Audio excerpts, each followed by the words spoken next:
Hello नमस्कार सभी को। In this video will be discussing about the Ayushman Bharat digital mission. बहुत से लोगों को ऑलरेडी इसके बारे में अपडेशन होगा एंड कुछ उसमें ऐड करने का प्रयास करूंगा एंड बहुत से लोग जिनको नहीं आइडिया है तो इस वीडियो को आप देख सकते हैं। कुछ की पॉइंट्स ऐसे हैं जिनको आपको नोट्स करना होगा ताकि नोट करने के बाद आप अपने पढ़ाई के वक्त उसको बार बार रिवीजन करते रहें।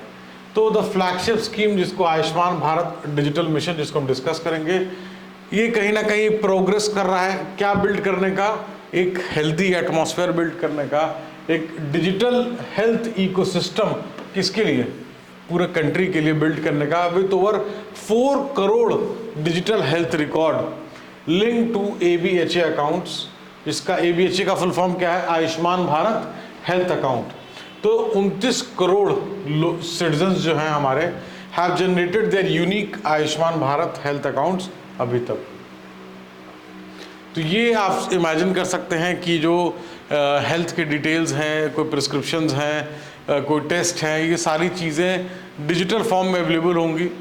जिसको प्रायर पहले कैसा था, क्या दिक्कत थी, किस टाइप के टेस्ट आए थे, किस टाइप की वैल्यूज़ थे, कितने दिन में वो प्रॉब्लम सॉल्व हुई थी, कहाँ पे इलाज हुआ था, वो सारा जो डेटा है वो कहीं ना कहीं उसकी एक्सेसिबिलिटी जो है यहाँ पे मिलेगी। तो आयुष्मान भारत डिजिटल मिशन क्या डेवलप करने का एम करता है? Backbone to support the backbone necessary to support the integrated digital health infrastructure. जो इंटीग्रेटेड, जो अभी हम बात करें सिस्टम का, वो सिस्टम नहीं, बेसिकली एक इंटीग्रेशन है।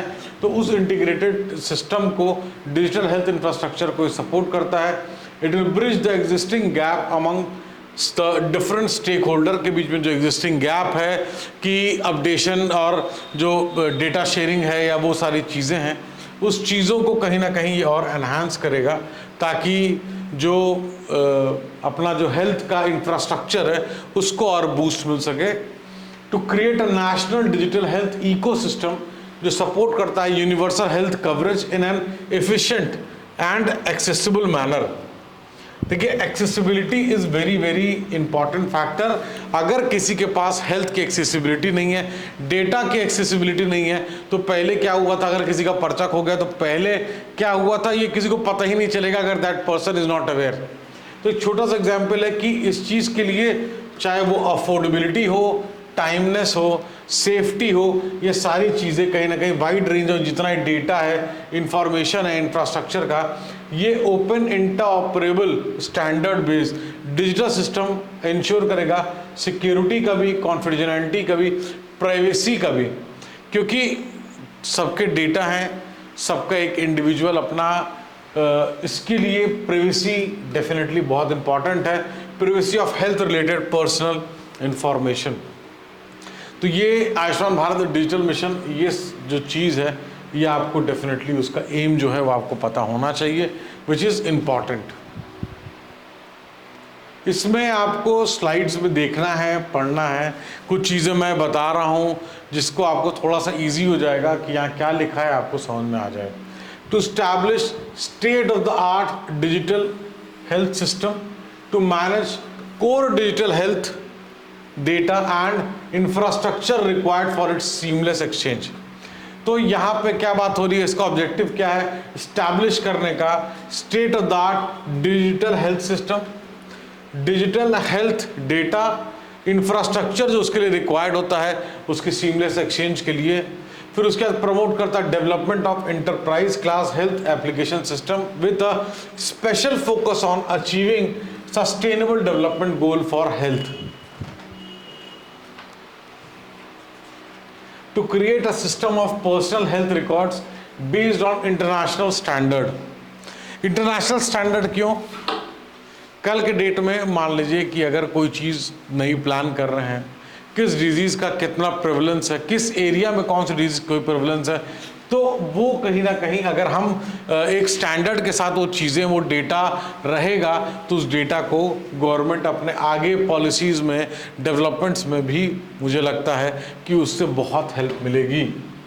तो ईजिली एक्सेसिबिलिटी हो गया इंडिविजुअल्स के लिए, हेल्थ केयर प्रोफेशनल्स के लिए, सर्विस प्रोवाइडर के लिए, based on individual informed consent. तो किसी का भी डेटा ऐसा नहीं कि किसी का भी डेटा उठा के किसी को भी दे दिया जाएगा, वो इंडिविजुअल का इन्फॉर्म्ड कंसेंट लेके वो चीज़ दिया जाएगा। तो इम्प्लीमेंटेशन ऑफ, अगर आप आयुष्मान भारत डिजिटल मिशन की बात करें तो एक्सपेक्टेड है कि इम्प्रूव करेगा efficiency, effectiveness, transparency, health service delivery की। आयुष्मान भारत डिजिटल मिशन की बात करें तो एम्पावर करेगा इंडिविजुअल को एक्यूरेट इन्फॉर्मेशन के लिए, एनेबल करेगा डिसीजन मेकिंग में हेल्प करेगा, इंक्रीज करेगा अकाउंटेबिलिटी हेल्थ केयर प्रोवाइडर्स की। तो कहीं ना कहीं ये जो हेल्थ केयर प्रोफेशनल हैं जितने भी डिसिप्लिन के लिए, उनके पास जब पेशेंट का डेटा होगा, मेडिकल हिस्ट्री पता होगा, क्या क्या प्रिस्क्रिप्शन है, वो पीछे क्या बीमारी हुई थी, क्या दवा खाए थे, कोई सर्जरी हुई है तो क्या सर्जरी हुई थी, किसने सर्जरी करा था, कोई कॉम्प्लिकेशन अगर हुआ था, किसी ड्रग से रेजिस्टेंस है, बहुत सारी चीज़ें हैं। तो वो कहीं ना कहीं एक ट्रांसपेरेंसी रहेगी, और इस ट्रांसपेरेंसी की वजह से जो डेटा की एक्सेसिबिलिटी है, जो डेटा ऑब्वियसली इन्फॉर्म्ड कंसेंट के साथ ही वो कहीं ना कहीं बहुत ज़्यादा मदद करेगा, उनके इलाज और क्वालिटी, बहुत सारी चीज़ें उससे इम्प्रूव करेंगी। पॉलिसी मेकर, प्रोग्राम मैनेजर के पास बेटर एक्सेस होगा, enabling more informed decision making by the government, जिसको हमने ऑलरेडी डिस्कस किया। रिसर्चर्स के लिए बात करें तो उनको बेनिफिट मिलेगा, क्योंकि एक एग्रीगेटेड इन्फॉर्मेशन, एक जगह एक इन्फॉर्मेशन मिल जाएगी कंप्लीट, जिसको स्टडी कर सकते हैं, इवैल्यूएट कर सकते हैं, अलग अलग प्रोग्राम्स प्लान कर सकते हैं, इंटरवेंशंस करने की ज़रूरत है तो वहाँ इंटरवीन करके उसको देख सकते हैं। एक अफोर्डेबिलिटी सिस्टम ऑब्वियसली बहुत बड़े लेवल पे उसको प्लान किया जा सकता है। इंटरऑपरेबल एंड स्टैंडर्ड, कोई डिजिटल जो इंफ्रास्ट्रक्चर है उसको भी बहुत ज़्यादा बूस्ट मिलेगा जब डेटा कलेक्ट होगा, इंटरनेशनल स्टैंडर्ड से चीज़ें रहेंगी, डेटा गवर्नमेंट यूज़ करेगी डेवलपमेंट में, प्रोग्राम्स में, तमाम इनिशिएटिव्स में। तो वो एक कहीं ना कहीं जो डिसीजन मेकिंग है, कॉम्प्रिहेंसिव जो मेडिकल हिस्ट्री के बाद, उसके बाद जो जितने हेल्थ केयर हैं, वो जो डिसीजन मेकिंग होगा डेफिनेटली उसमें हेल्प करेंगे प्रॉपरली। वो डिसीजन मेकिंग के साथ साथ सिटीजन सेंट्रिक अप्रोच, ताकि जो कंसेंट है पेशेंट का मेडिकल प्रैक्टिशनर के पास कि उनका रिकॉर्ड एक्सेस कर सकें। तो वो रिकॉर्ड एक तरीके से, अगर कोई इमरजेंसी में भी कोई पेशेंट जाता है तो उस रिकॉर्ड की मदद से बहुत सारी चीज़ें सामने आ सकती हैं, और धीरे धीरे ये चीज़ें इतनी ज़्यादा एक्सेसिबिलिटी के साथ साथ गवर्नमेंट के पास जो डेटा रहेगा वो हमारे हेल्थ की पॉलिसी फ्रेम करने में भी हमको बहुत हेल्प करेगा। Ensures the security and the privacy of health related personal information through digitally stored medical records, ensure efficiency, effectiveness, transparency, जिसको हमने देखा कि किस तरीके से। तो देखिए, transparency, efficiency, effectiveness, affordability, approachability, ये सारी चीज़ें एक तरफ है। सबसे ज़रूरी चीज़ है कि वो डेटा डिजिटली अवेलेबल रहेगा। तो ये जो चीज़ें हैं हमने डिस्कस करी, जो हमने बात करी, वो इम्पॉर्टेंट है। अवेलेबल डेटा से आगे के लिए भी क्या प्लान करना है वो भी कहीं ना कहीं बहुत इंपॉर्टेंट रोड मैप रहेगा हमारे फ्यूचर की पॉलिसीज़ के लिए। तो ये हम डिस्कस कर रहे थे आयुष्मान भारत डिजिटल मिशन। इसी नोट पे इस वीडियो को करते हैं क्लोज। अगर आपका कोई क्वेश्चन है तो you can ask. Thank you so much watching.